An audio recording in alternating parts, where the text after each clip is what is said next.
and Cortero Farms in the Basher Shopping Center. Those of you who live up here, you know this is one of the best family restaurants in Marana. Great steaks, fish, pork, chicken. They're cooking everything on the farm here at Barnfire Grill. Remember, they've got that great sports bar on the other side of the restaurant. Came yesterday to watch the games, and I'll tell you, seating was very hard to find. It's a great place to watch the games, whether it's NFL, you're watching the Wildcats, you're watching Major League Baseball, or any of the other teams that you may follow. Check out the sports bar. It's definitely worth coming to. Then in the middle, you've got the dining room, and with the Old West style motif, I guess you'd call it.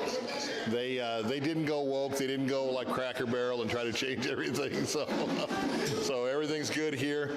But yeah, Barnfire Grill, one of the best restaurants. And even if you live in town, come on up here. It's worth the trip. It's really excellent, and great owners as well. They always lay out the red carpet for us. So we're gonna go through our sponsors real quick before we get started. Tonight we have the Marana High School Tiger flag football team. We've had them on the show last year. They went deep into the playoffs, losing, just getting edged in the semifinals. They almost made the championship game.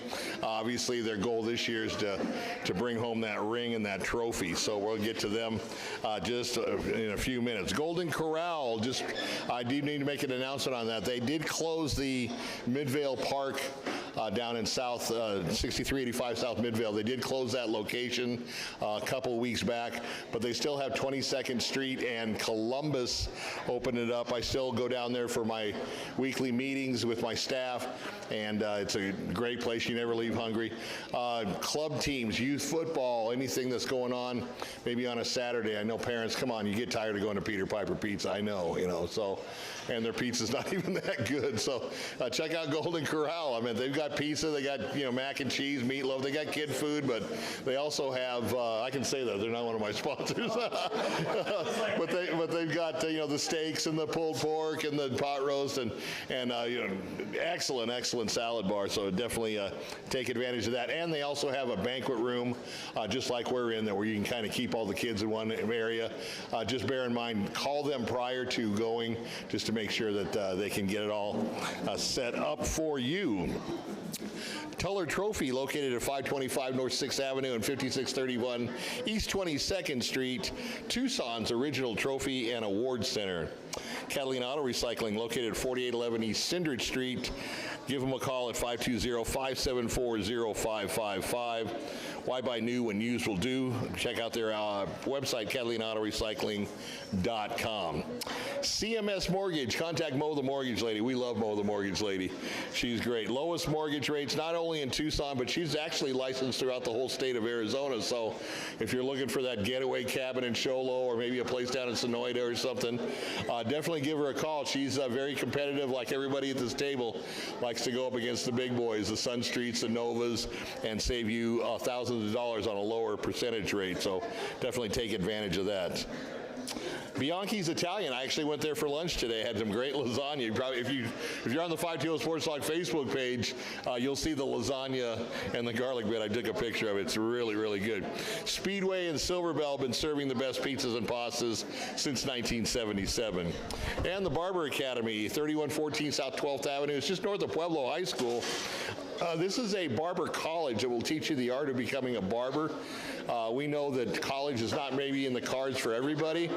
You can make a pretty good living being a barber. My uncle did it for 40 years, and he's retired now and living the good life. So definitely let them help you out if that's something that's interesting to you. Call them at 520-822-4487. Oasis Cooling and Heating, serving southern Arizona and keeping you guys cool for over 40 years, featuring Trane heating and cooling systems, because we all know it's hard to stop a train.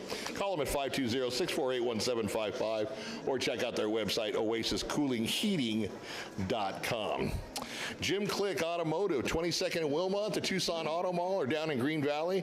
You'll find what you're looking for from their many dealerships that they have: Ford, Hyundai, Kia, Dodge, Ford trucks, Nissan, and more. Mention 520 Sports Talk when you're ready to buy or lease.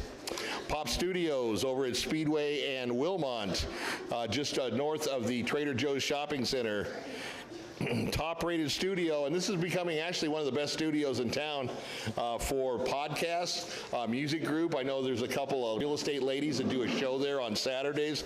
We do our Locker Room Chatter show there. I just had one last week with the Scott girls from the Thornydale Little League that actually went to the championship game at the West Region in San Bernardino a few months back, and I'll tell you, both those girls are so talented, and there's a bright future for both of them.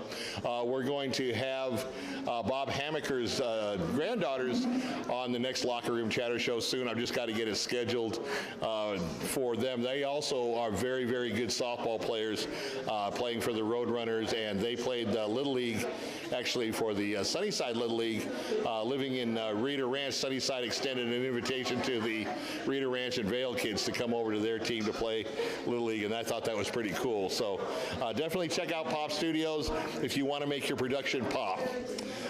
Ballpark Brewing Company, 97 Center Street over in the Warren District in Bisbee. This is our Cochise County sponsor, right next to the historic Warren Ballpark. From the outstanding locally brewed craft beers to their awesome smash burgers. I'll tell you, sometimes I want to drive to Bisbee just for those burgers. They're excellent. Great wings, and don't forget, they're still doing the summertime seltzers to take that heat, that edge off the heat. Jet Sports Training, 4221 South Santa Rita Avenue. This is Bobby Rodriguez's training center, and once again, we want to thank Bobby. Congratulations, 9 years in a row, the best workout center according to the Arizona Daily Star Readers Poll, and I'll tell you, he puts in the work. The guy doesn't sleep. It's open from 6 a.m. to 9 p.m., 7 days a week. Doesn't matter if you have a boy or a girl, if you're a man or a woman, and you want to get to that next level, he and his training staff will definitely put you on a program to become successful, so definitely check that out. So thank you very much, sponsors. And also, we're going to have a new real estate sponsor. We had to say goodbye to April Bidwell, and we knew that was coming. Her kids have finally all gotten through CDO and graduated, but we're going to have Kathy Baldoff from Long Realty. I talked to her today. She's excited to come on board, and we're going to give you some more information on her coming up. I do have a show on Wednesday this week. It's down in Sierra Vista. I have the Copper Queen Youth Flag Football team that just won a championship, and we're going to interview them over at Landmark Cafe. It's on Fry Boulevard. Everything's on Fry Boulevard. It's on Fry Boulevard, right next to the Fort Huachuca. So definitely, there's a show promo on the Facebook page with all the addresses. You guys in Sierra Vista obviously know where you're going. So definitely check it out. That will start at 7 o'clock on Wednesday. So once again, we are on YouTube. This is our first show on YouTube of many, and a couple of reasons before we get started that we went to YouTube. Facebook has changed a lot of their rules. It used to be where we could take the live shows, post them forever, never erase them. I don't know how many times I've had parents go back 5-6 years, where we've been doing this 9 years, looking at old shows for different reasons. They wanted to see when their kids were little. They wanted to revisit a good show that we had, different reasons. But with the servers now on Facebook, you can only save it for 30 days. That doesn't really work well with what we do, and it's kind of a hassle to every 30 days to make sure that we can try to save them. We miss a lot of shows, so unfortunately some of those shows have been deleted. There's nothing we can do about it, and that was one of the reasons that we went with YouTube. Other than it's 1080p on YouTube, it's 720 on Facebook, so a lot better resolution on YouTube. So those of you who have not subscribed, I got 14,000 followers on Facebook. I need you guys to subscribe to the 520 Sports Talk YouTube channel, and we will be doing the shows, all the games. I know I'm going to be doing some of your games, Sean, and basketball. All those will be on YouTube broadcast. And with smart TVs the way they were, everybody's got a Facebook channel on the smart TV, but now YouTube's really easy to access on all the smart TVs too. So, well, as technology gets better, we also want to move up and stay up with the Joneses, so to speak, and keep everything top notch at 520 Sports Talk. I'm going to kind of let the cat out of the bag too. 520 Sports Talk's going to be doing some serious major changes coming up. We're still going to do shows. I might cut back on those a little bit, but we still want to recognize and acknowledge Southern Arizona Arizona youth, high school, and some other teams that are around the state here in the southern half of the state. But we are in partnership now with Cool FM from Sierra Vista, and actually we are looking right now to buy a radio station up here in the Tucson area. We're working on that with our investors, and we want to be able to bring you all the games here. We're going to have different crews. If you've noticed, I've been doing Cochise County football this season because our producer Ray likes to go to his son's games with Micah Mountain, and that's obviously understandable. But come basketball season, he's going to be freed up. We're going to be doing a lot of games, not only for 520 Sports Talk, but in conjunction with Cochise County and Cool FM, especially if there's a Tucson and a Cochise County school going head-to-head like on Friday night. You got Buena and you got Marana. It's going to be a great game. Cool FM will be there with their Buena announcers. I will be up at ASU. I'll be up at Mountain America Stadium for their big game against the Sun Devils and the Horned Frogs from TCU. Kind of a weird Friday night schedule from the Big 12, but hey, I think Arizona's got another Friday night game coming up too down here. So just a little bit of news and update on what we're going to be planning on doing. It's onward and upward for us. We're not going to stop. And now that we've got the investors, and now that we have a chance to make 520 just go through the roof sky high, and we will end up owning Southern Arizona with their conjunction in our program with Cool FM. So thank you for bearing with me on that. Tonight, the Marana High School flag football team was an eyelash away from going to the state championship game last year. That's their goal this year, not only to be in the state championship game, but to bring home that trophy for the Tigers and let the girls get their rings, and just a memory that they'll never, ever forget. If you've ever been a state champion, that's just something that stays with you the rest of your life. I know that for a fact, being one. So, Coach, go ahead and introduce you and your staff. Sean Morrow, I'm the coach of the flag football program here. Assistant Sean Roebuck, and my JV head coach, Mike Garcia. Terrific. So that's great. I wasn't even aware you had a JV flag football. That's right. JV is so important. I don't care if it's football, basketball, baseball, softball. If you can have a JV program, basically, and Sean knows this, you don't ever rebuild. You just reload. Look at all the good schools that that have been good for years and years and years.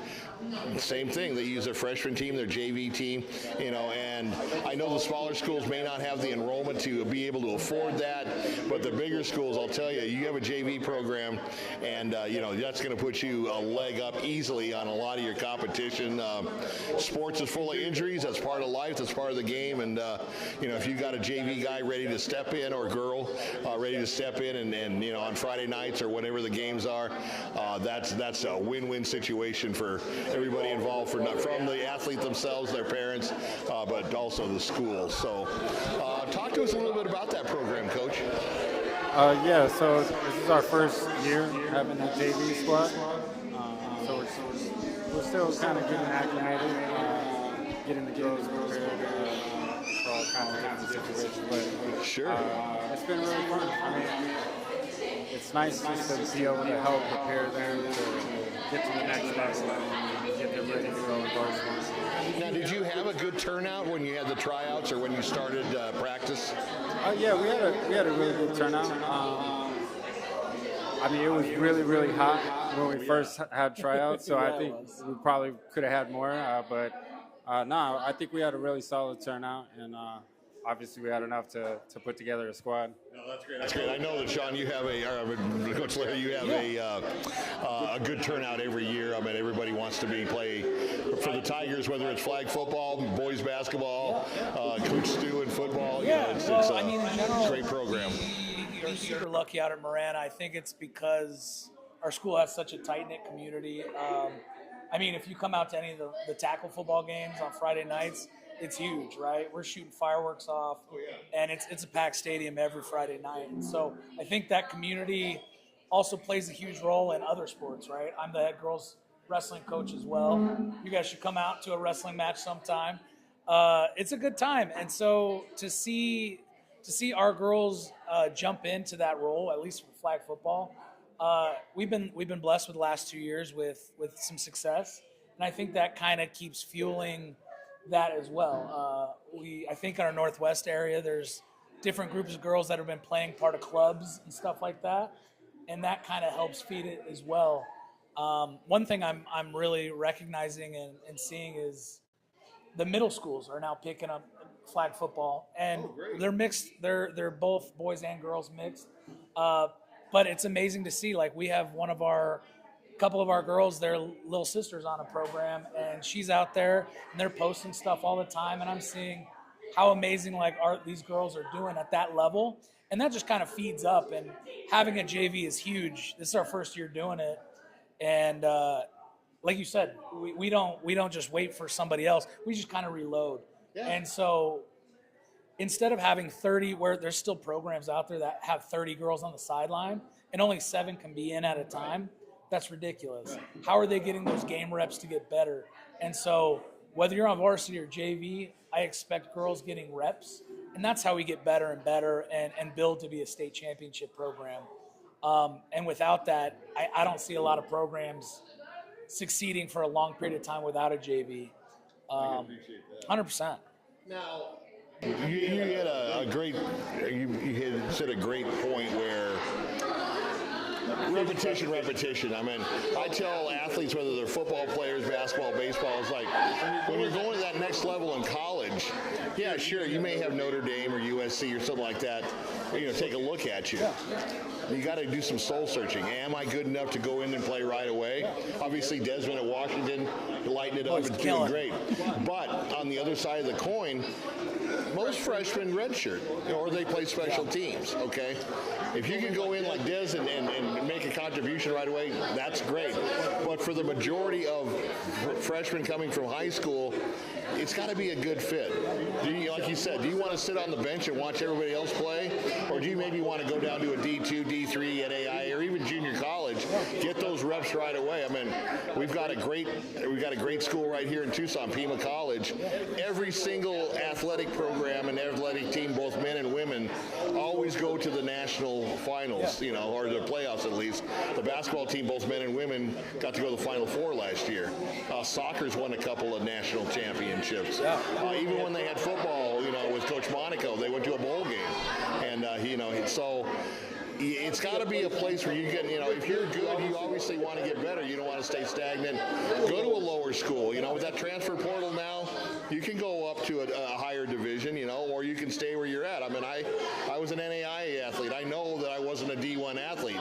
That's the soul searching you have to do. Sometimes these kids they want to kind of take advantage of their own press, if they're getting a lot of press in the Daily Star or some of the other publications. It's like you gotta really look at yourself and be honest with yourself. Where do I fit in the course of level of college that I need to play? You're still going to get a great scholarship. You're going to be able to play the game you love. Well, I think it's huge because right now, last year we had some amazing seniors that graduated. We got 3 of them that are playing at college level right now. And I'm excited. 2 of them are on the same team. Well, actually 4. I believe we got 4 at the next level. But it's amazing to see them start there. I mean, right now, NAIA is the highest level currently. Okay. I know there's some D1s that are picking up clubs that are offering scholarship level stuff.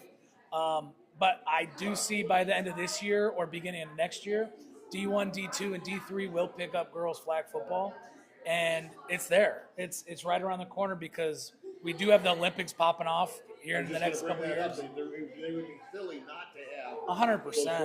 especially when now it's become a worldwide sport. It's just adding that opportunity for these girls during those fall sports to pick up and play. A lot of our girls play other sports, so very few of them are just flag football players. I have girls that do track. I have girls that do basketball, softball, wrestling, women's wrestling, and so it all kind of feeds together. Is you can be a track star and come out and rep Marana flag football. Let me go a little off the subject here because I know that you're a wrestling coach now. You said the flag football is only at the NAIA level right now.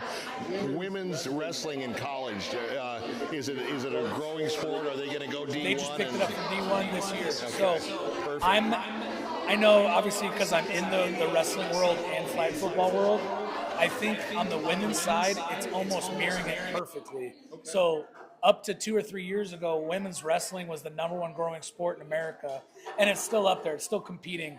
But currently, right now, it's women's flag football is growing. It's skyrocketing, and so to see women's wrestling go from NAIA to small JUCOs to Division IIIs and Division IIs, this is the first year with D1 coming around. So I know right around the corner is flag football, and they're talking about it already. So it's not when, or it's not if, it's when. Yeah. Great point. I mean, look at, I'll use a perfect example. Rylan Bourget gives up a beach volleyball scholarship for the Sun Devils to concentrate on flag. She may be the best athlete in the family.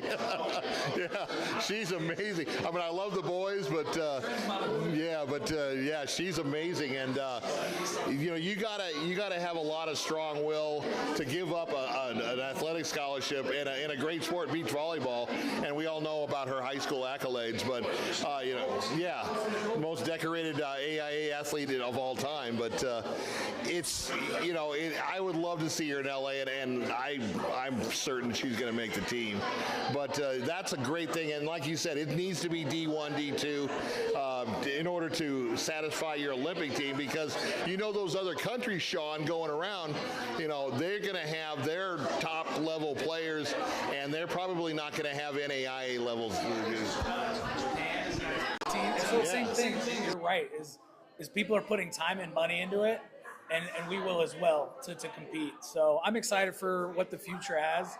I know we have girls over here that have scholarships coming in already, which is huge, and we have a lot of younger girls that I know those scholarships are coming, but they're building, right? They're freshmen, sophomores, and they're not there yet. But some of these juniors and seniors are already seeing some love at the college level, and why would you not want to get some free college? True. I love it. I don't care if it's NAIA, D2, D3, whatever. If somebody's going to pay for your college and you get to play sports at the next level, go do it. Get out there. Like, I don't know. It's amazing to see the jumps in just a couple years. Oh, yeah. John Brown University Golden Eagles, come on. There you go. Now, is women's wrestling going to be in the Olympics? So it is in the Olympics to a point already. I mean, we have Helen Moronis. What's Helen's last name? I think it starts with an M. She's a gold medalist already. Okay. So it's in the Olympics. They do more of a freestyle instead of folk style. Okay. And so that's kind of what college is spinning to. There is still some folk style stuff. They even have like that Roman Greco. Yeah, that's a lot of throws and stuff, upper body. Yeah, it's amazing, and I see there's a correlation between some of the girls that I have that have wrestled and then come out to the flag football field, and it's amazing to see. Like one of our seniors, she wrestles on our team, okay. and she has a really good chance this year going to state. I think, is it because of wrestling or is it because of flag football or is it both? True. I think a lot of these girls should be playing multiple sports, and I've always backed multi-sport athletes because that's really where you get that next level. And actually, you're what? Are you 5 or 6A in football? Okay. Like the highest level. Boys are 6A as well, or boys are 5A. Yeah. Okay. Normally, above 3A, you don't get a lot of multi-sport athletes just because of the big enrollment. 1A, 2A, 3A, yeah, you got to have to play both sports just because of the lower enrollment. But I'll tell you, 70% of the last NFL draft were multi-sport athletes, the draft picks. I mean, that speaks for itself. And there's a high percentage that they've wrestled at some point. And so that's who the NFL picks, because those are some of the best athletes. So if you're playing tackle football right now and you're listening to this, go wrestle on your off time. Go spend your winters getting that work in, because that's going to show up on the field. Yeah, I mean, look at Arizona and Caden Luke from CDO, state champion wrestler, 100%. And now getting a lot of reps, at running back, just a great athlete. He was our athlete of the year a couple years ago. Yeah, he certainly is. I used to always recommend, and I still do, for football players is track. Because of the burst speed, because of the techniques and all that kind of stuff. But that's a great point. Wrestling for the bigger groups. It's kind of like the big man competition on 7-on-7, and then you've got your skilled guys. Obviously, I'm biased because I coach wrestling, but if you're a flag football player or you play in the fall tackle football, you should be wrestling in the winter and running track and sports. And that's really. There's so much stats to showing that if you just pick one sport, especially in high school, and that's all you do for all 4 years, those jumps don't happen. You plateau after a while. Right. And so by doing different sports, you get your mind off it, you don't burn out, and you build different muscles.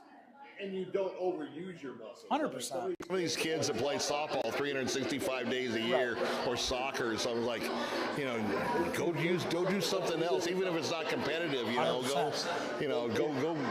work your different muscle groups. And it Because starts with the parents.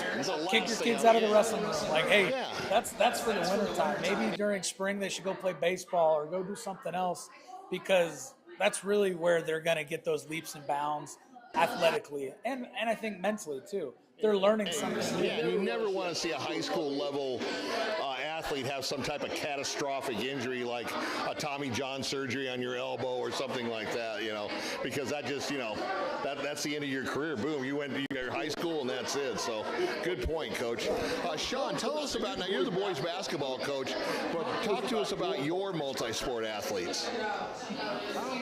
It's similar, I want the athlete, because if I get the athlete, then I can teach him, I can show him things, and they learn fast. Right. They're fast learners, and my younger guys that I have, basketball wise, my sophomore group, they're all basketball. Okay. Majority of those kids are all basketball, so they're in the gym 24/7 all the way up to season. And that's a group of probably, I'll say, 16, 17 really good players. Okay. So we're going to have a good group coming just because they live in the gym. Sure. That's all they do is basketball. Gotta love the gym rats. Yeah, but I have football players. My own son may Your sons are my own son may wrestle a little bit this year. Let's go. So it's one of those things to where I'm like, well, athletes do athletic stuff, Right. and if you can come out on the basketball court, hoop, and then go slam somebody down on the mat and do your thing. I want you to do your thing as a coach. I don't want to scare a kid into, no, you're either going to play basketball or you're not. Right. I can teach you, yeah. Yes, but you got to be able to communicate. You got to be able to have a conversation with this coach and that coach and our trainer. And if you can do that, you definitely can do this in high school. Sure. At the high school level. I had a son. My oldest son played dual sport in college, which is hard. In college, yeah. It was hard for him, and he had to, he goes, Dad, until I put everything on my calendar and pinpointed everything, I struggled my first year. I can imagine. But he got everything up, and he goes, the weightlifting's different from baseball to football. Right. You're working different muscles, and so Heavyweights, lightweights. yeah. So as a parent, I learned that, dang, if you're gonna play at this level, you really need to focus on this. I know you would like to do it, but there's only a few dudes that could do it, and they did it and were pros, and he did it and had fun doing it, but he said it was tough. But in high school, man, I want you to play everything. Sure. When I Stay talk, busy the whole season or Yes. the whole school year. yes, when I talk to college coaches, they will ask their first thing they ask is What else do they play? what other sports do they play? And so I definitely push it as a head coach. I push, if you're good at this, play it, do it. But the communication part is the biggest part. Right. If they communicate well, it could be good for them. It will be good for them. Well, communication also comes into the mental aspect of the sport. Real quick before we get the girls on, tell our viewers about the nuances of flag football. It's not 11 on 11 like tackle. So. Yeah, there's a lot of nuances. I feel like I'm always teaching people about the sport. You guys are the experts. You guys have been doing this a lot longer than I have. But it's 7-on-7. The center's eligible, and so that kind of changes a lot of things when you play 7-on-7 with the boys in the spring, like getting ready for tackle. Their center's not eligible, so it's a different kind of concept. You can't go out there and just play cover 4 and know that everybody's covered or a cover 2, because now there's extra people out there. You can rush 1 yard off the line, which definitely changes your concepts when it comes to the offense. Now, can you rush immediately? Or you can rush immediately. And okay. And you can rush as many as you want. Yeah. Oh, okay. So now, obviously, I'm not going to rush 6 because that would be crazy. They're just going to dump the ball over. But you can rush as many as you want. I've seen 2 to 3 at the most usually. But then that changes your offense. Like normally, if I'm setting up a tackle offense, I have 5 linemen, and I have about 4 seconds to throw the ball. These girls have It's not timed like a second. No, it's immediate. And so once that ball is snapped, that rusher's in their face, and they have to make a decision. And so if you're out here running some kind of flood route or some kind of scissors where you're running inside outs and you're looking for this 20-yard pass, it ain't going to happen because there's someone in your face. Right. So our quarterbacks, we need to utilize blocking. You need to utilize how deep you want that snap to go. If you have a good center, you try to get it back at least 7 to 10 yards. There's a lot of different strategies in how you use it. Like you can have multiple blockers, but it changes everything. And so if you're playing at a club level, sometimes they have them back 7 yards, or you can only rush between these yard lines, not at the high school level. And so this first year that the NFHS has now produced rules for Arizona or for flag football across the nation. And we're very lucky because one of the guys that works for NFHS is one of the guys for AIA, Tyler Caramelli, and he's amazing. And so I think having him there has definitely kept some of the same plays that we've been used to, or at least the rules to follow for the last 2 years. So it's pretty similar this year. They have changed it, so we don't have kickoff this year. This is the first year they're trying without kickoff. You have rushing. There's rushing, yep. And so And how does that work with no blockers? So if there's no blocker and we put a rush on, I mean, it's that quarterback's got to move, right? You can't stand in the pocket and throw. They're going to come and pull your flag. Okay. And if you ever stood there and tried to throw a football with someone in your face, it's not that easy. True. Now, for the viewers at home, also, like people of my generation, we played flag football in junior high or middle school, and there was 2 flags. On this one now, there's 2 flags on the side and 1 in the back, so there's 3 flags, to have the opportunity to pull flags. I can tell you, having played boys flag football, even though it's a different game, it was 11 on 11 back then, but still, a lot of times, it's much harder to grab a flag and pull it than it is to knock somebody off their feet in tackle football. So it's not like an easy game, flag football compared to flag or to tackle.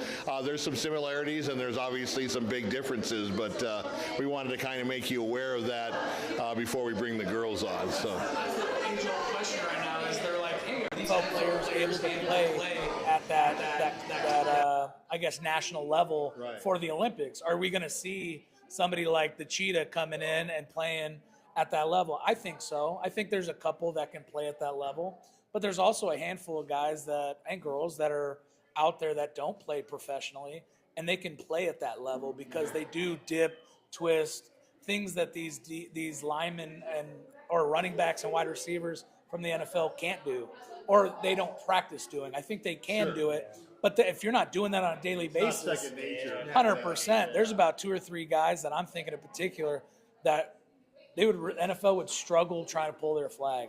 And so it's kind of a fun game to see who's going to make that team and to see what it's going to look like in the Olympics. So Exactly. yeah, I'm really happy that women's flag football and women's wrestling are now part of the Olympics. I know it's kind of weird. Sometimes they have took softball and baseball away for a while. That's coming back. would they ever take those two sports out? That's truly a worldwide sport, just as soccer or or something like that. So interesting, and LA is not too far away. 2028 is going to come up fast. So be ready with the our other shows that we've had when we talked about the Olympics, when we talked about the velodrome that's out in Vail by the fairgrounds. They have contracted with all the South American teams, Central America, and some European teams to do the training right before the Olympics at the velodrome in Tucson, because it's it's an hour flight to LA, so they don't have to worry about the traffic or a venue or something like that. Same with flag football. I can see teams coming to Phoenix or Tucson maybe to get ready for LA. I can see that happening very, very easily. So, all right, coaches, thank you so much for laying the foundation. Appreciate it. All right. So just a quick program notes before we get the girls when they start to come up here. We will not be doing any Cochise County football this Friday. I had scheduled to do the Marana Buena game, but with the Big 12, they scheduled Arizona State and TCU on Friday night, so I will be up at Mountain America Stadium doing the Sun Devils Horned Frog game, which should be a great game. And for some reason, they're just putting some of these college games on Friday night, and they just have to kind of deal with it. The following Friday, I will be back with 520 Sports Talk and Cool FM doing Cochise County football. And a lot of times, the Cochise County, like the Buena Marana game, you got a Cochise County team, you got a Pima County team. So definitely, there should be some interest in Tucson or in Southern Arizona when we have these games. They are simulcast on both our page, and we will probably continue to have the Cochise County games on our Facebook page. Excuse me, and keep it on that, at least for the time being.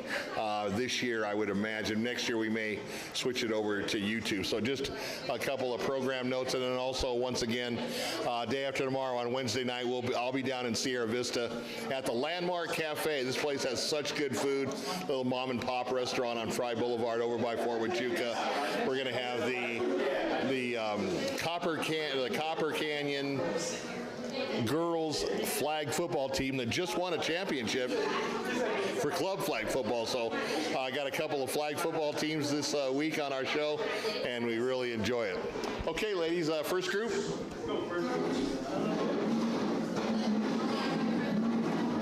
And also make a comment to us or shoot me a text or an email at 520sportstalk@gmail.com how you're liking the YouTube version of our show, because like I said, we're going to start doing it on YouTube exclusively just because it's a lot better, a lot more benefits, not only for our viewers but also for us here at 520 Sports Talk.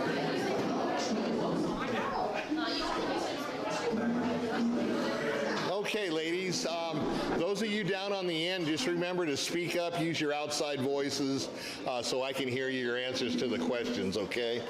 Okay, so we're going to start off. First of all, we want to know who you are, so we'll start with you. We'll go around. Keep the mics on the same side as you're sitting. Remember, you guys are looking at that camera. You guys are looking at this camera, okay? We can do, either one. What do you want? We'll start with you. You want your name, what positions you play, and what year in school you are. My name's Natalia Lennon. I'm a senior this year, class of 26, and I play linebacker and receiver. Okay. I'm Malaysia Roebuck. I'm class of 2026, and I play receiver and middle linebacker. Okay. I'm Sadie Brown, and I'm class of 2026, and I'm a receiver and linebacker. I'm Brooklyn. I'm class of 2028. I'm a corner and wide receiver. Okay. I'm Maisie. I'm class of 2028. I'm center and safety. Okay. I'm Ariana Sadly, class of 2027, and I'm a linebacker and blocker. I'm Alyssa Valencia. I'm class of 2026, and I'm a rusher and running back. I'm Roxy Singer. I'm class of 2026, and I'm a corner and receiver. I'm Yanisa Corrales. I'm class of 2028, and I'm a center and a wide outside linebacker. I'm Sophia Silverstein. I'm class of 29, and I'm a receiver and linebacker. Youngster. I'm Jada Kinsler. I'm class of 2027, and I'm an outside linebacker, rusher, and wide receiver. I'm Maisie Garcia. I'm class of 29, and I'm quarterback. Okay, real quick, Coach, how many players am I going to have for the second group? Just like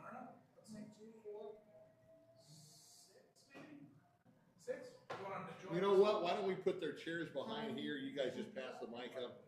Ray, are we going to be able to get them on camera? If we, okay. And that way we can spend more time with the girls. Perfect. Okay.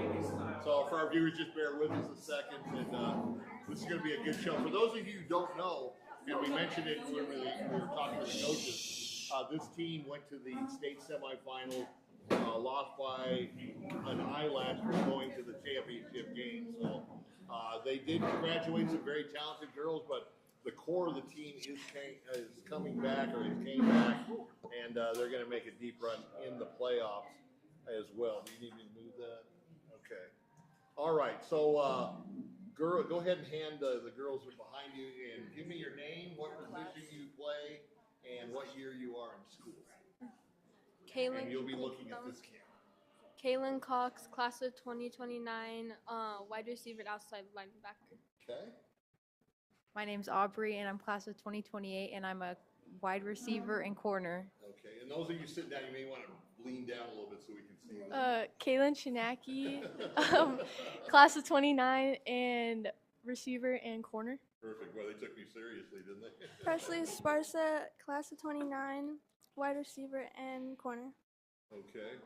Savannah Gum, class of 29, wide receiver and corner. All right. Well, welcome everybody to the show. As I mentioned before, and I really mean this, I'm very sincere about this. It's my honor to have you guys on the show. I mean, I had my day in the sun back in the Stone Age when the dinosaurs were going around, but you guys are the stars of the future, and you guys will, you'll make your mark not only in athletics, but more importantly, so in your academics and what you learn in school, because we all know, what's an old football player? They're not very old, so you still got a lot of life in you, and you're going to do great, because one of the things about Coach Lara, and actually any coaches at Marana, they not only teach you how to be a good athlete, but they teach you how to be a better person. And that's what I like, and that's one of the reasons that we have Marana on our show continuously, not to mention we're a Marana business, but thank you very much. Okay, so let's get started. First of all, just real quick, you don't have to go into depth or anything like that. What made you decide to play flag football? It's a relatively new sport. Obviously, you guys played other sports prior to having flag be an AIA sport. And we'll start with you, Malaysia. What made me start flag football? Yeah, what made you get, hey, I think I want to play flag football and basketball or something. Well, I've been playing since I was little, so Okay. and my family, everybody in my family plays football. Right. I couldn't just be the only one sitting at home. Understood. Totally understandable. Yeah. And then when you go around this down, we'll stay on this side, and then we'll give these ladies a chance to answer as well. Go ahead. The reason why I started flag football is because my mom made me, and and my older sister played, so I just had to hop on. So was your mom making you? What, did she have like the come to Jesus talk with you? You're gonna play flag football or Yeah. else, or okay, Yeah. all right. Yeah, I've been on the receiving end of those talks. I know. I started playing flag football because my friends played, and it just looked very fun. Sure. I kind of just started playing because my dad got me into it when I was really young. Did he so make you or? no, Okay. I actually chose to. I dropped soccer for it. Oh, okay. Yeah. All right. I got into it when I was in middle school, and a lot of the boys from my baseball team played flag football, so I just tried it out, and then I got the opportunity to play here. So you not only play flag football, but do you play baseball over softball? Yeah, I used Mad, to. mad respect Yeah. for you, lady.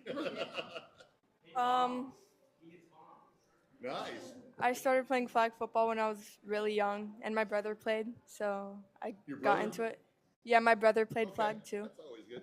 Okay, so the ladies back here in the second row. I got into it. My brothers played football. So. Okay.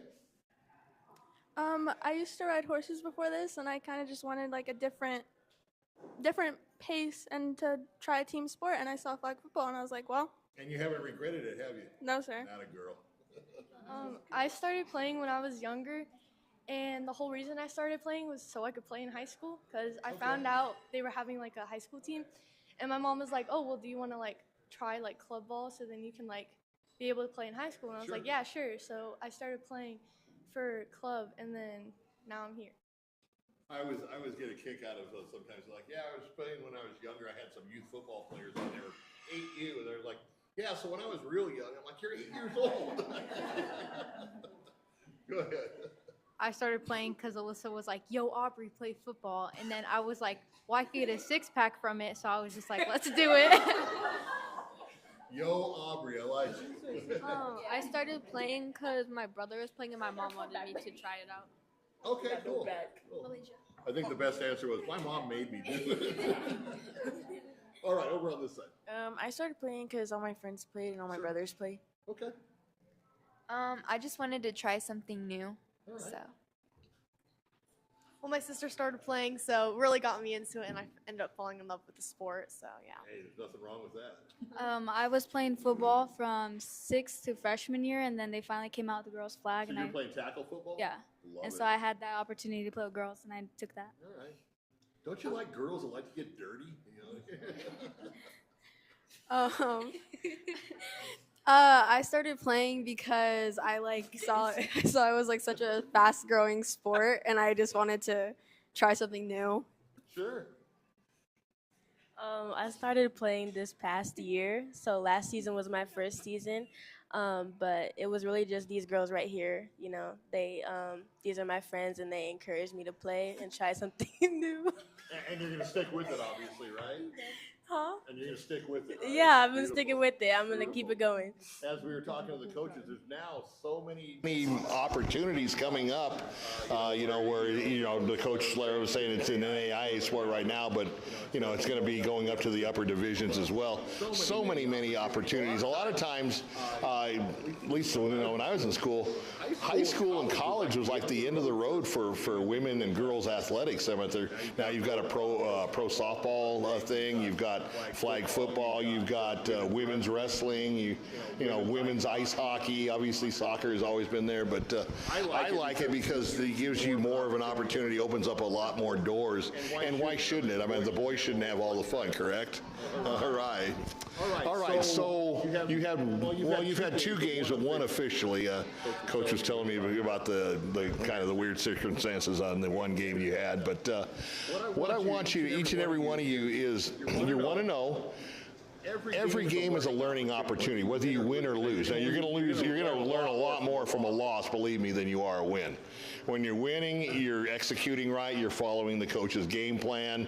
Everything seems to be going your way.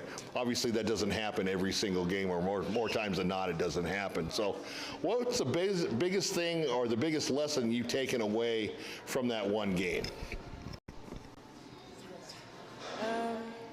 Nobody likes to lose. Losing's not fun. So when you lose a game, it's a different kind of feeling, and it's something that you don't want to feel again. So I think when you lose a game, even if it's in the middle of the season or the end, that you take that with you when you come up on your next season and learn from all the mistakes or things that you guys could have improved on throughout the game.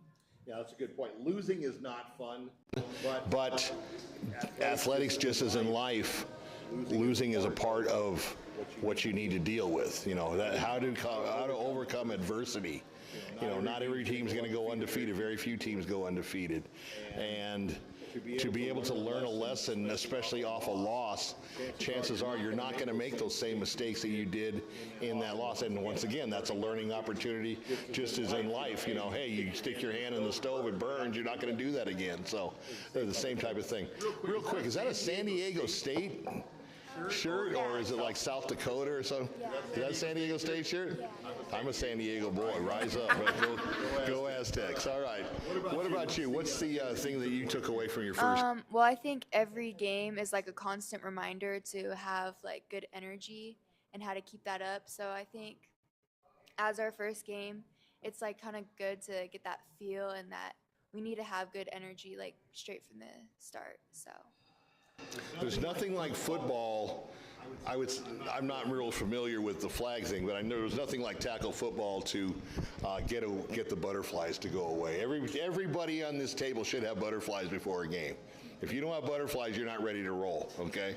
But I used to volunteer for kickoffs, and I was hoping that we would lose the toss, just so I could go and just smack somebody. I'm like, okay, I'm ready to play. Let's do this. So same thing with you, even though it's not as physical. There's nothing like football to get rid of those butterflies, as opposed to some of the other sports. Go ahead. I feel like we used that game to really learn how to come together because it was like our first real game of the season. Sure. So using that game to learn how to communicate and really get all of our wrinkles out was a good learning point. Now, isn't it? I know. Well, I guess I'm using my experience from tackle football, but summertime is not fun in football. It's just not fun to go to practice. It's 150 degrees outside, and you may practice once or even twice. I don't know if you have 2 days in flag, but we had 2 days in tackle, and believe me, it's not fun. But that's the most important part of the season, your conditioning. I mean, when do you win football games? Fourth quarter, right? If you are conditioned and you are still have good legs and good strength coming into that last quarter, chances are you're going to come out on top. That's what summer is all about. Is it fun? Heck no. I'll be the first to admit that. But that's the time. Like you said, you come together. You did lose some really good athletes last year, but the core of the team is back, and that's a really important part in the summer of getting everything in line. So when you start your game, and like you said, you only have one game. Anybody here get tired of hitting or playing against their own team at the end of the summer? You want to see somebody with a different colored jersey on, exactly. And that's enough right there to geek you up to get ready to roll. So that's a good answer. Go ahead. With our first game, we definitely have first game jitters, and so we do need to get those out. And we definitely do learn those weaknesses that we have during our games too, and just to build on that. That's a good answer. Okay. I think momentum is a big thing, and I think that's what our team thrives off of is once we get started, we just keep going and that energy stays up. So I think that's a big part of what makes us so successful, which is what we learned throughout our games. Down the hill, it's hard Yeah, to stop, right? yeah. I would say having good communication and trusting your team and having a good attitude, because you have to trust what your teammates are doing and trust that they're going to get the job done, and that's what's going to help us win. And you having a good attitude and dragging that along throughout the whole season is what's going to bring us to the win. Okay. I think a very good point would be to not give up on our team. I think our team does very good at that. We never give up on each other, regardless if we're winning or losing. I get we're going to be down or whatever, but I know that we're always going to put our team first, and yeah. Okay. Yeah, basically backfiring off of what Leigh said, just trusting our teammates and knowing what who got that and who got this, but yeah. Okay. I'll say helping each other out and knowing that you're not only playing for yourself but your team also.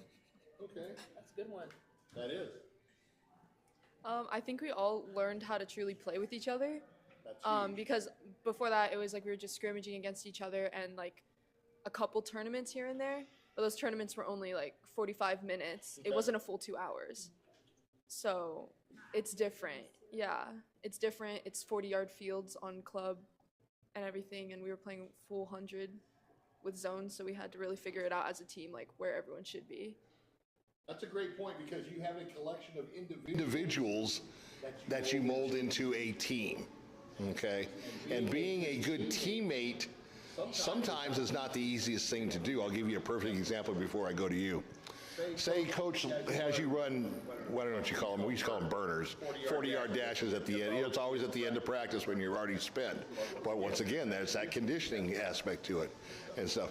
And say, I pulled my hamstring a little bit and stuff, and I go up to you, and I'm like, hey, Malaysia, kind of kick back and, don't run your hardest because I don't want to look bad, and I don't want to, get the coach mad at me.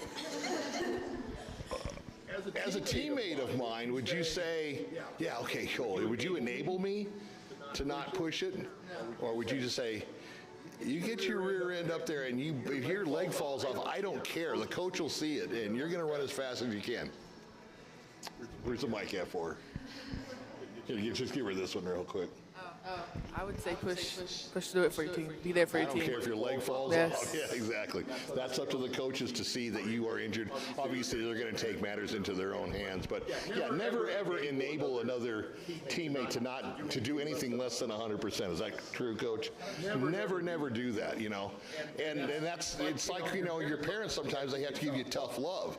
That's tough love as one teammate to another teammate. So, go ahead. I think we do a really good job of holding each other accountable and also Huge.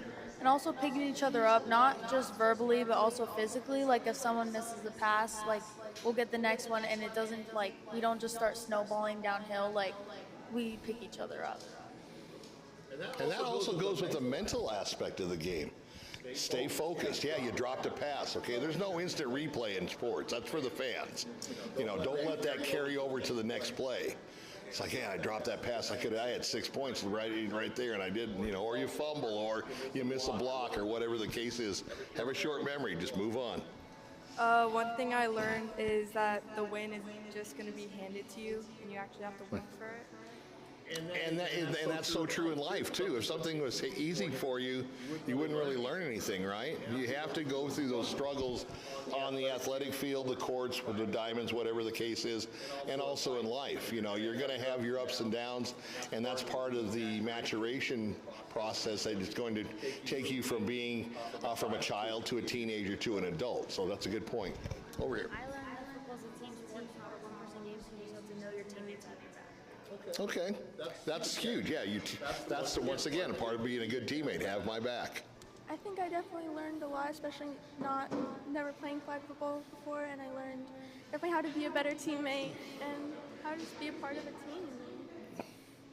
No, that's fine. And it's a sisterhood. I mean, you know, you guys all come from different areas, but a lot of you, I would imagine, probably went to school from elementary through middle, and, you know, you've known each other for a few years, and then the other ones, oh, you know, I went to this school, you went to this school, but now we're Tigers.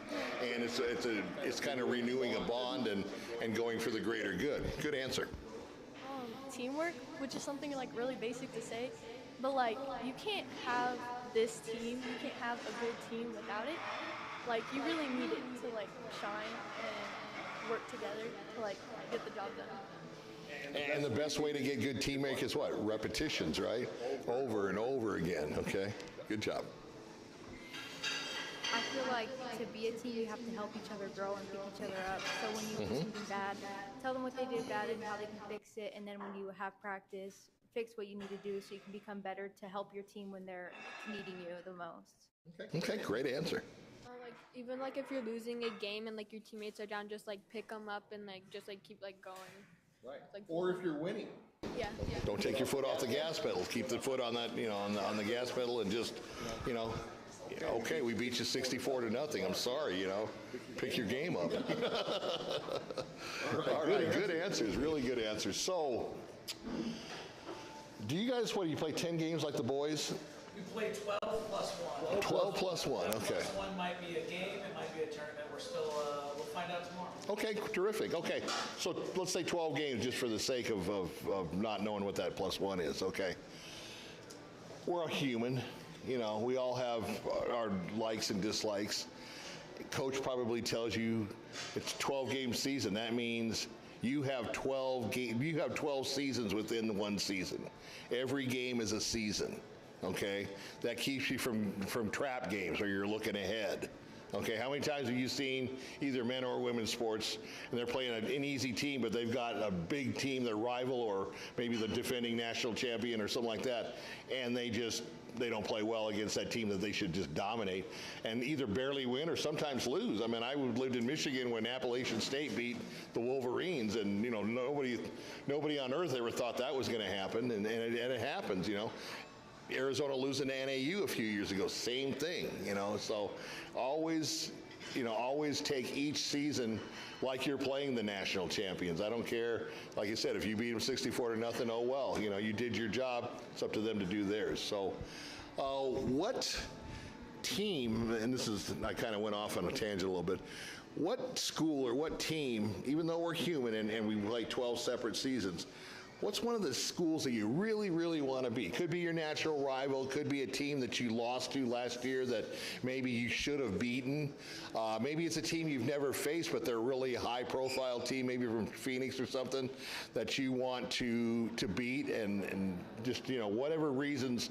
What's one game in your schedule that you're looking at that you really, really want to do well and beat that team? I think all the games are important, and every game Okay, you want let's to win. coach talk. But I think the most We're not going to give you like, any bulletin board material, don't worry. I think the game I'm most excited for is Millennium. There you We go. played them Why twice. is that? Played them twice in the season last year, and they were like kind of tough. They were a good team, and they really we were going back and forth the whole game. So I think it'll be exciting to play them this year. Okay, that's a good Phoenix team up there. Actually, Millennium has a really good athletic program, top to bottom. I think the game I'm looking forward to is like this next game this week, tomorrow. And who are you playing? Mesa Mountain View. Mesa Mountain View. Okay. Yeah. I just, Mountain View. Huh? yeah, I just really have my mindset on it right now, and they're gonna be a good team. So. I'd also have to say the game that's happening tomorrow, Okay. Mesa Mountain View. It's like really exciting. I'm excited because I remember them being a pretty good team, and I'm ready Are you to. playing at home? No, we're away. You're gonna go. Okay. Yeah. I'm most excited to play Mountain View Marana, but that's because I used to play on their team. And you probably have friends that still go to that school. And Yeah. It's always nice to beat them. Yeah, you're my friend, but not today. Go ahead. I think I'm most excited to play South Point because they're like a newer team, so I think it's it's really exciting to kind of show them like who's the better program, I guess, in Tucson. So I think It doesn't matter what sport, everybody wants to be South Point. I think it's just exciting to see a new program, I guess, So out South in Point Tucson. is just playing flag. Their first year, yeah. Oh, terrific! All right, well, welcome to the fray, I guess, Lancers. I would say I'm looking forward to the game that we have tomorrow against Mountain View Mesa, just because we have a lot of good teams that we go against, a lot of strong programs, and because this one's the one coming up, it's the one that we need to focus on. Yeah, I mean, to be the best, you have to play the best. Good job. I would say South Point. Okay. Because? Because most of the girls over there play with turf, and I play with turf. Sure. So it's like little bragging rights thing. Little rivalry. Yeah, Yeah. I got you. I would say South Point too because, I mean, they are a good school and good they have really good teams, but it's we're better and we can prove that we're the queens. We're the queens. I hope they see that. No, that's a great attitude. And they would probably say the same thing. Hey, I've got to beat Moran. I know in boys football, I had the South Point team captains on prior to the boys football teams, and they were geeked up about playing Moran and stuff. Unfortunately, I didn't get the boys on the show this year just because you guys didn't have a bye week or something. But I can. South Point's been good since God was a kid, so it's just the way it is. They were good when I was going, when I was Stone Age, high school, so. All right, go ahead. I would say South Point because they're a good Okay. program, and we just got to show ourselves. All right. I say South Point as well, just because I feel like the rivalry from the tackle team kind of carried on naturally. That makes sense. Okay, So that's a good we point. all kind of we all have friends on the other team. It's just Sure. I don't know. It's just a rivalry that got carried on. And it's a good rivalry. Like I said, the Boise rivalry with the Tigers and the Lancers, that's become a very good rivalry. And both times that they played recently, 2-point, 1-point win, last play, that type of thing. So it's a good thing not only for the two schools, but it's a good thing for Southern Arizona as well. I'm excited for South Point too because I think it's going to be a really good game, and yeah. Okay. I'm also excited for South Point because I played with some of the girls on that team in club, and some of them are my best friends. Sure. All right. I'd also have to say South Point because I know some of the players are really good and they're just one of the more local teams. Sure. I think I'd have to say the game tomorrow because I know Coach was saying they're one of the more aggressive teams we're gonna play, and it'll be my third game. So. Perfect. All right. I'll also say South Point because like we played them in a few tournaments over summer, and I want to see like how they've changed and how like they've like grown as a team since the beginning of summer, because they weren't necessarily the greatest, but they weren't the absolute worst either. So like I want to see like how they've like changed as a team. Come for next. Can we edit that out? Yeah. You have to, it's like anything. You got to crawl before you can walk. So they might be new to them, but believe me, I'm sure it's not going to take them very long to get to be very good. I'd say South Point, since they're like awesomely amazing in every sport, but since the sport's new, we might have that in the bag. Okay. Who has the game tomorrow, South Point, because they're both going to be really tough. Sure.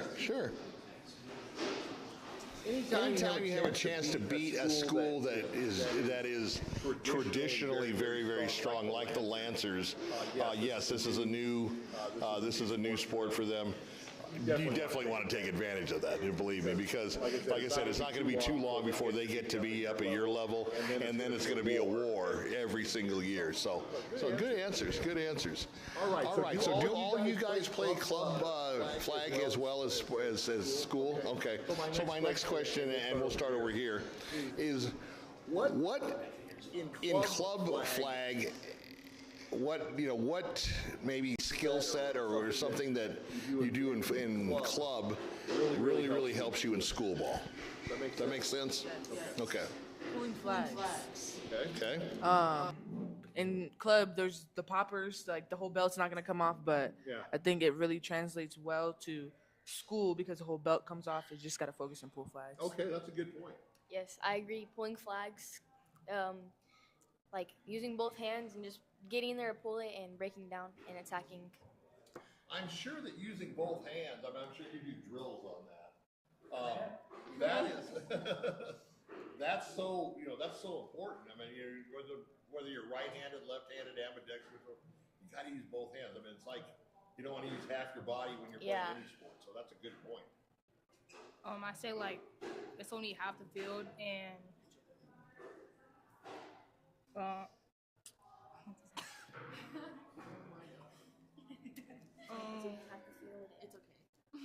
It's all right. Okay, that's cool. It's all good. I'll probably talk about more of the mental side that they teach you, because one of the clubs that I previously played with, the coach would always harp on us attitude and effort, not just playing, because you could have all the talent, but if you can't keep your head right, you're not going to be able to finish a game when it comes close. That's such a good point. Remember, athletics is 80% from the neck up. I don't care if you can run a 4.240. If your head's not in the right place, you're not being a good teammate. The aggression is definitely higher in some club teams. Club teams are more aggressive than some of the high schools out here. Why is that? Because some of the high schools just have girls who just kind of want to play, but these girls that are in club, they live for flag football. Right, because they're looking for the scholarship. Yeah, so definitely the aggression. Okay, good answer. For club, it probably prepared me for the blitzer, and it helped me work on my moves against the blitzer and breaking their ankles. Okay, all right. In the back. I don't play club football. But you want to next year, right? Okay. I don't play club football either, but me and my family have discussed checking it out more after this season. Yeah, exactly. There's no downside, really. If you want to get better and if you're striving for, especially an athletic scholarship, I think you really need to play both. Because unlike some of the men's sports, look at your brother. Washington dresses out 80 people on a home game. There's not as many scholarships, unfortunately, for Title IX sports as there are for boys and men's sports. So that you got to be able to do anything you can to keep that edge over some of the people that you're going to be competing for, and it could be the last scholarship on the team. So good point. It's taught me to work well with your team, because the clubs I've played for, I've had different-ish players on each team, so it makes you prepared to work with different types of people, different types of players, and get used to learning to play well with them Sure. and like to become a team. Sure. And also different styles. Your club style may be different than your school style. Yeah. So it also just gives you more tools in your skill set. Good job. I have no clue. I don't play club. But you want to next year, right? There you go. Okay. Like probably like the communication, because we need to be able to communicate with you. So important. So important. All right, so we're going to do a funny question, but the question I'm going to follow up with kind of goes with this question I have. Think about what you would rather do, win a high-profile club tournament or win a state championship. Don't answer that now, okay? But just think about it. That's why they pay me the big money, because I ask these tough questions. All right, so athletes love to eat. I don't care if you're a boy or girl, man or woman, especially football players. I mean, I remember after 2-a-day, there was a Frankie's Pizza back in the day in Tucson, and they had these like 3-foot pizzas. They were 3 foot in diameter. Two people would eat the whole thing. Okay, so I know that you guys are no different than the boys. You like to just, pack the food in, especially after practice, because you're hungry. You spend a lot of energy. You've burned a lot of calories off. So I want to know what your favorite place to eat is, and what place you will never ever even step foot in or eat there again. I got one. My Barn Fire's not on the bad part. My favorite place to eat is In-N-Out. It's so good. And the one place Talking to the choir I there. will never is Rudy's. Oh my God! It's horrible. We went one time before a game. It was not it. What was not good about The it? food. The food was bad. Maybe something Yes, specific or I can back on that. something. Like there was My a favorite fly food. in my cream corn or No, something. for real. My favorite food is Chipotle. Really? Yes, I love Chipotle. Okay. And my Rudy's. Rudy's has to be the worst food. Yes, it's so dry and not cooked. Sorry, Rudy's. I eat at the one up in Chandler, but yeah. Okay. Yes, it's just that's the exact same thing we ate at. Really? Yes. My favorite place to eat is also In-N-Out. And then I'm pretty sure the place that I would never step foot in again is closed down. But it was like Taco Grillo or... Taco Hero? Well, the one I went to is now closed down. It was pretty bad. You'll be coming to Barn Fires, so But you're not going to go. as soon as I walked out the restaurant, I threw it up. It was bad. Wow, okay. Well, see, this is good information, because these are the places I will not be going for sponsors.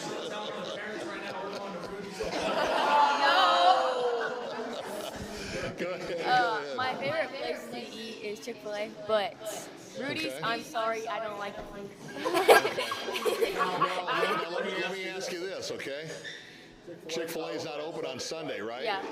Would you eat at Rudy's on Sunday? I would eat at home on Sunday. All right.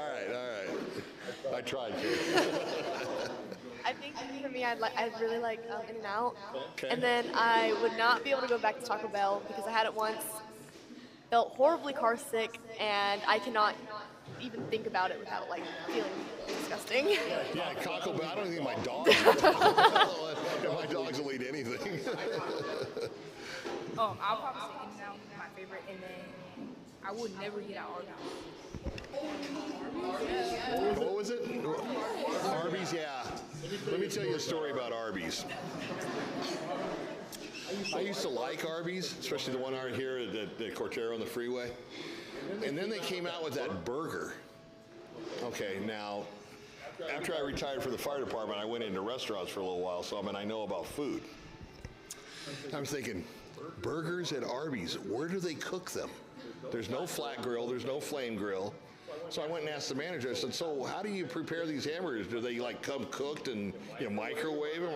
I didn't know. They said they throw them in the deep fryer with the fries, and I'm just like,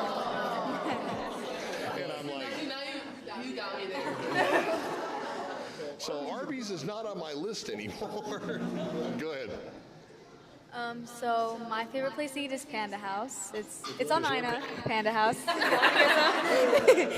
is that not Panda Express? No, it's Panda House stir fry.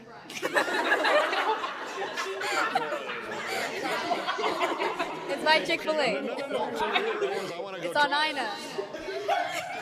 I live at Old Father and McGee, so it's just down the It's hill. like so right there. It's really okay. You know what? I'm going to take you up on that. I'm gonna I check had out it 'cause this I morning. love that kind of food. I love it.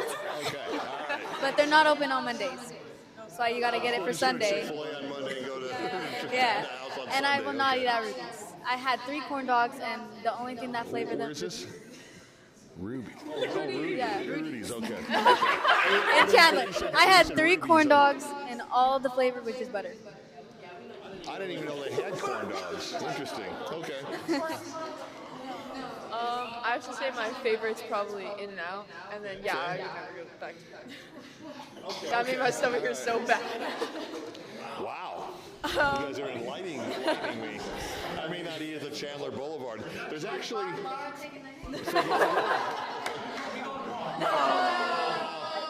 Now, Coach, if you're eating at that Rudy's in Chandler, because I know exactly where it's at, right across the street is another barbecue place. I don't know how they compete against each other. It's called Can't Stop Smoking. Now, I've never been there, but There's a Rudy's next door. Why would? Okay, all right, fair enough. Fair enough. You guys are hit. It's Rudy's. Go ahead. I would say my favorite place to eat is Chipotle, and I would never step foot in a Golden Corral ever again because I got the worst. I used to manage one. I got the worst stomach ache after I ate there one time, and it traumatized me. I just could not. The one up on Thornydale? Yeah, that one. I don't go to that one. Yeah, I don't know. Something about it. I just can't eat there anymore. That was the one I didn't work at. Okay, go ahead. My favorite place to eat is Five Guys, and I would never step foot in a Denny's ever again. Yeah, I can appreciate that. I can appreciate that. You know what? I had a friend that was a manager at Denny's, and you have to think about it. This is common sense, okay? Denny's they never close, right? They're 24 hours a day. When do you clean? You know, or you at least deep clean, you know. Yeah, wiping a counter off, when do you deep clean? If you think about it, it's kind of gross, right? Yeah, exactly. Go ahead. My favorite place to eat is Chipotle. Give me a little burrito bowl. I will never eat at Burger King. I don't know. I don't know how they make those burgers, but they are not good. Well, the thing is, when I got at Burger King, I'm like, why is my bun steaming hot? And I figured out, because I talked to somebody who worked there, they assemble them, then they put them in a microwave. I mean, who wants microwave food? That's gross. All right, back here. Excuse me, go ahead. Jump the gun a little bit. My favorite place to eat is probably Smash Burger, and then and I don't like Pizza Hut. Yeah, Pizza Hut's gone way downhill over the years and stuff. Go ahead. Okay, once again, I can't hear him, so give your a shot. Chick-fil-A, and I wouldn't want to go to Taco Bell. Yeah, Taco Bell is. My favorite place is probably Chipotle, and I heard from somebody that Rudy's is not very good. So I'm not sure if I want to step in there. That seems to be the consensus, at least on the players' side. My favorite is Shake Shack, and my least favorite is McDonald's. That's a long drive to Shake Shack from Tucson. Yeah, McDonald's is. As weird as McDonald's is, the one thing I can say about McDonald's, it is consistent. I mean, a Big Mac in LA tastes the same as a Big Mac in Tucson. I think that's one of the reasons that they're still in business. Go ahead. My favorite's Chipotle, McDonald's, and Chick-fil-A. And my least favorite. You're easy to please. You're a boyfriend. Oh. So he'll say, "What do you want to eat, honey?" I don't care. Maybe McDonald's to Chick-fil-A. You just give them a list. And my least favorite is Olive Garden. Really? Okay. All right. Why is that? It's just gross? Okay, I'll take that for an answer. Good. Chick-fil-A, I don't remember exactly, but it was after my brother's games we went. I forgot what I got, but it tasted like something. Where was it? You don't remember? Oh, okay. All right. Well, that was a fun question. Coach is going to make you run tomorrow. We have a game. We have a game. That's right. Okay, so let's go back to this question I wanted you to think about briefly. Would you rather win a high? And a lot of you guys play for turf, so I mean you've played in those high-profile tournaments. Would you rather win a high-profile club tournament or a state championship? State championship. Not a girl. Okay. And there are no wrong answers, so don't think I don't know. We've been aiming for it since the program started. Sure. And like you can play club when you're little, like all the way up to like when you're older. So like there's a lot of opportunities to play in huge tournaments and win huge tournaments. But you only get to play in high school for 4 years. And so like the opportunity to win a state championship is huge. That is such a good point. I would say club. I would say club. Because you only get so many tries to go to club. Sure. And like you compete against other good teams to go to national. So I think it's more hard. And you're playing like in an NFL stadium, Literally, so yeah, that's and there's more names that's out quite there. Sure. All right. Once again, no wrong answers. Go I would ahead. also say state championship. I Okay. started in high school, so it's like super meaningful to me. Sure. And like the teams that we built is like really like family, and that's like how it is in club too. But like you always come back to high school flag. Sure. Yeah, there's high school reunions. There's probably not club reunions. I would say state too, because club you can go up. I don't know how much effort. And 4 years for high school is like not a long time. You think it is? But Yeah, you've got a certain time frame. yeah. Sure. And like when you're walking, like if you're walking like down the hallway, you see the title, and you really just takes you back to memories, So Sure. yeah. What about you? I would also say the state. Sorry, I'm not sorry. I would also like to. She's still thinking about Rudy.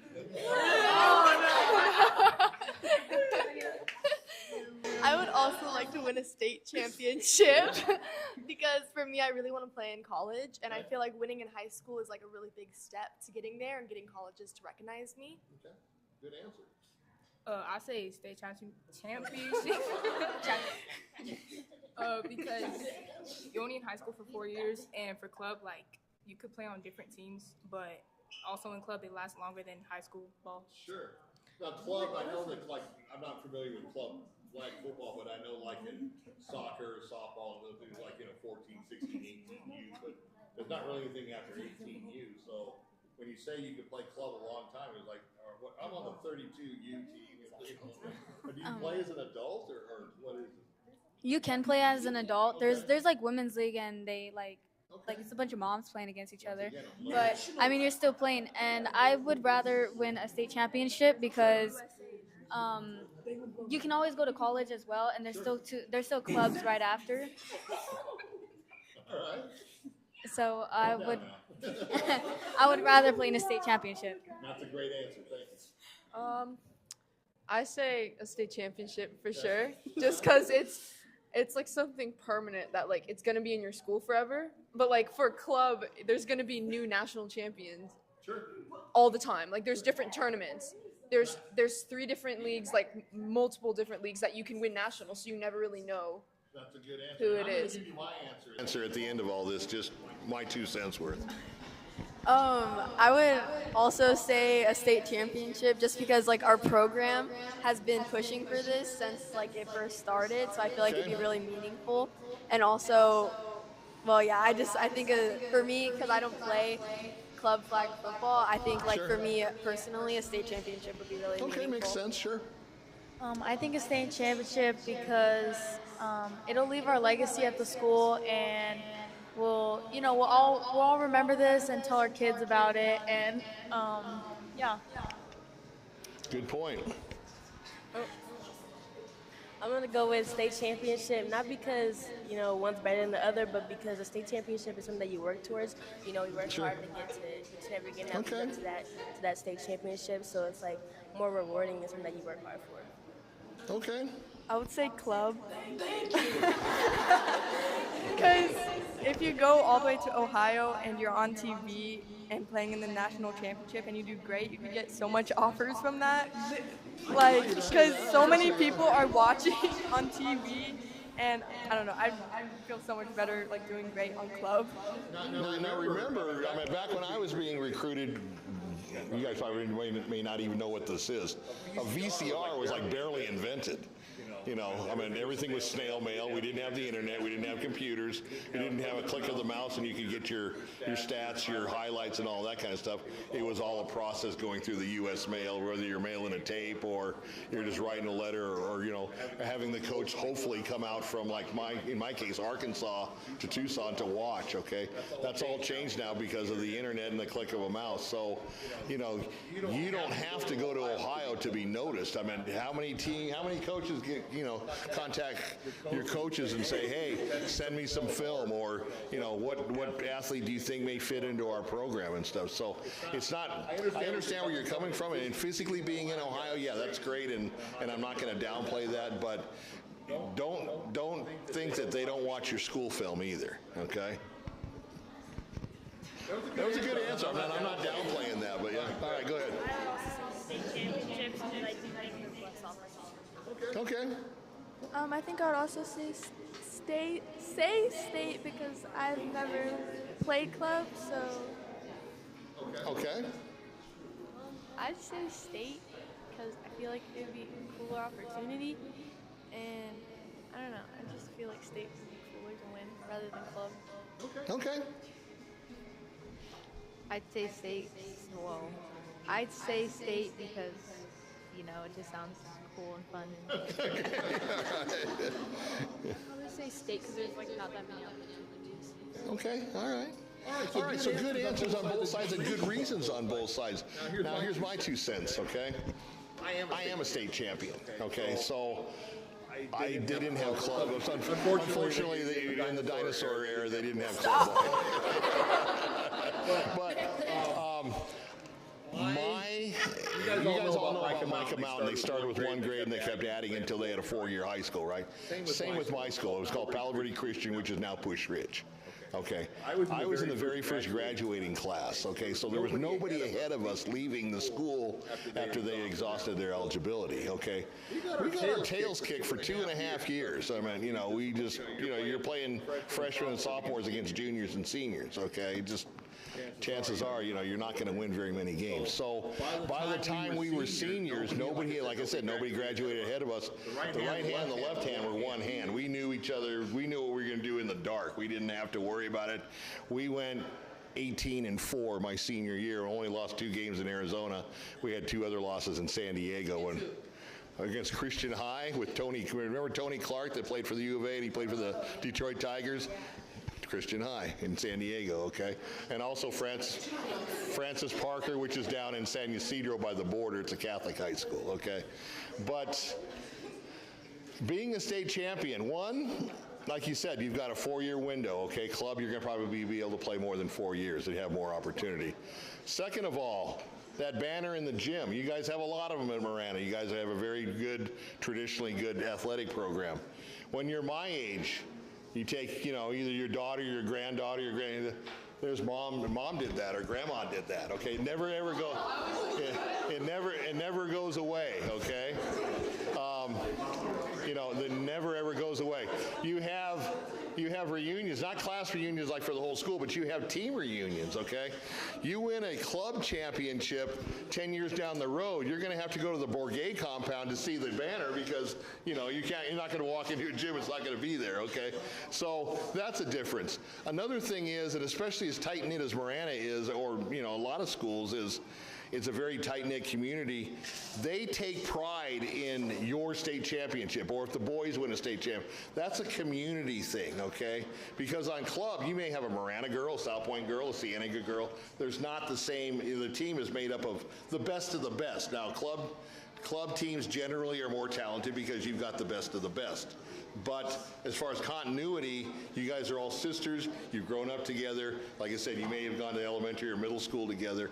It's more of a, it's more of a in-home feeling. And like I said, and the community backs you up because these are our girls. These are Marana girls. So that's the difference. I think a state championship, but that's just my opinion. And I know you're not going to agree with me, but things were a little different, like I said, back when the pterodactyls were here, okay? All right.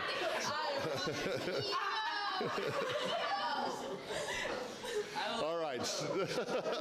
All right, so I know that we got a late start, and I know it's a school night, and I don't want Coach Lair making me run, so, okay, so we're going to make sure, like I said, this side, this camera, this side, this camera. Just look at this camera? Okay. All right, thank you. All right, so chance to shout out. Mom, dad, brother, sister, boyfriend, dog, cat, bird, whatever. Okay, don't forget grandma and grandpa either. Go ahead. I'm gonna shout out my whole family. They always supported me. My mom and dad and my brother too. Is probably my biggest supporters, and I appreciate them and everything they do for me. Okay. I would also have to shout out to my whole family, my dad, my mom, my sisters that follow in my footsteps, and Hopefully. yeah. Okay.